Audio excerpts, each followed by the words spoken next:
Okay, let's dive right into this explainer and discover exactly how to restore your emotional equilibrium when life inevitably throws you a curveball. Because, let's face it, we've all been there, right? Those moments where the ground just seems to give way beneath us.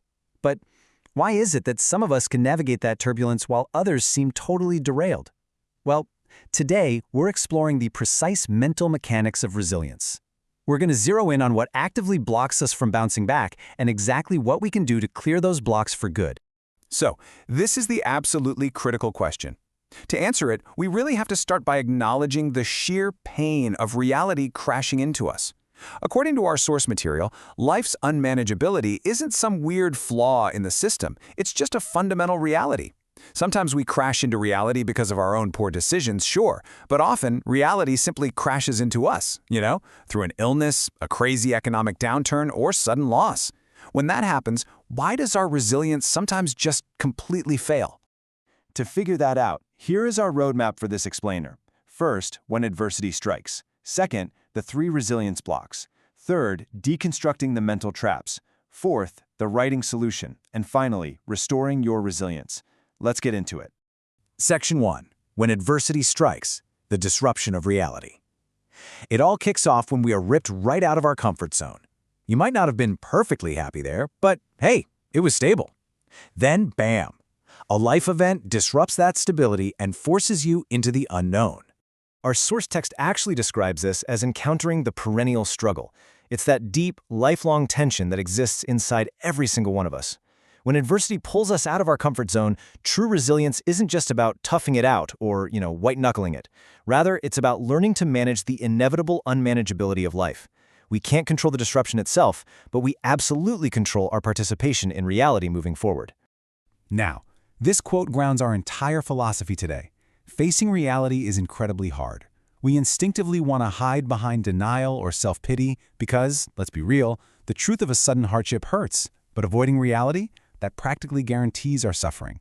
To be emotionally healthy, we literally have to face the truth of our situation head-on, completely stripping away the distorting lenses our panicked minds try to use. Section 2. The 3 resilience blocks, the villains of our narrative. When resilience fails, it's almost never because a person is inherently weak. Instead, it fails due to specific, predictable cognitive distortions. These are the real villains. So the crucial point here is that these 3 false beliefs, permanence, pervasiveness, and personalization, act as massive roadblocks in your mind. The source text identifies these as the 3 Ps. When you fall into these mental traps regarding your adversity, you just become paralyzed. They keep you trapped in despair by convincing you of things that simply aren't true. Section 3. Deconstructing the mental traps, isolating the lies. We're going to break down each of these mental traps individually right now. Once you understand them, you can begin to spot these false beliefs the exact second they show up in your own self-talk. First up is permanence. This is the false belief that a difficult situation is never going to end. Let's use a super relatable hypothetical here. Imagine suddenly losing a job. Your mind goes into total panic mode and instantly lies to you. It says, "I'm never going to find work again, this is my forever." By believing the pain is permanent, your brain just dampens all hope, making it incredibly difficult to muster the energy to even look for a new opportunity. Next is pervasiveness. And wow, this brilliantly illustrates how our minds catastrophize. Pervasiveness is the lie that a localized issue completely ruins everything else. Say you experience a really bad breakup.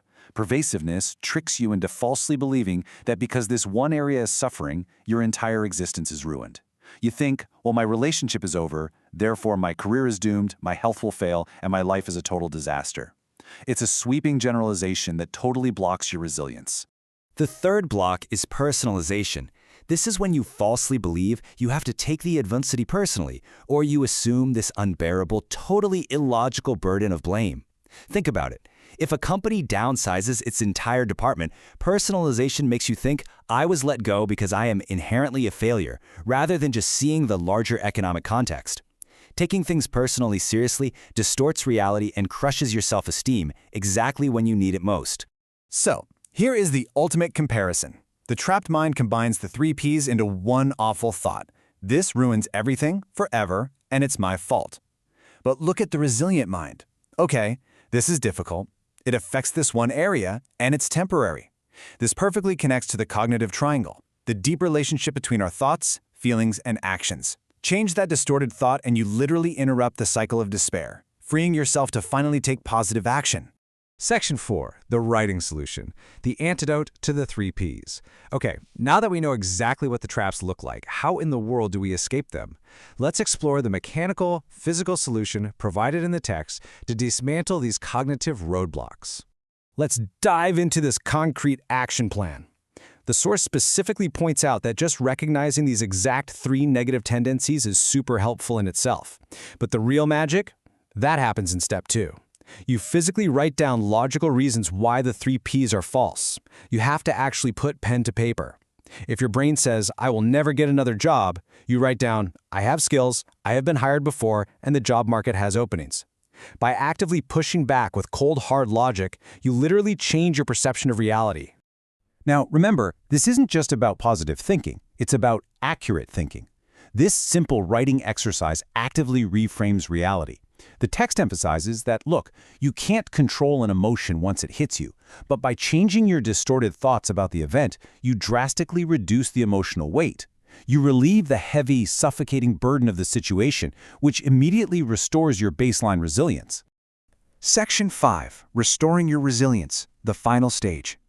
Let's move to our final section and see how this all builds into the ultimate goal. The source text calls this outcome resilient reintegration. When you successfully process adversity, when you actually defeat those 3 Ps, you don't just go back to the way you were before. The source makes a great point that reintegration can go poorly. You could emerge bitter and just full of self-pity. But completing this process correctly leads to resilient reintegration.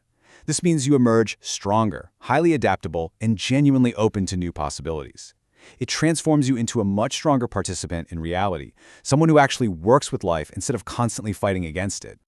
I want to leave you with this final, truly provocative thought. Think about a challenge you are facing right now. Which of the 3 Ps, permanence, pervasiveness, or personalization, is actively blocking your resilience today? And more importantly, what logical truth are you going to physically write down today to defeat it? The tools are right in front of you. It's time to unblock your mind,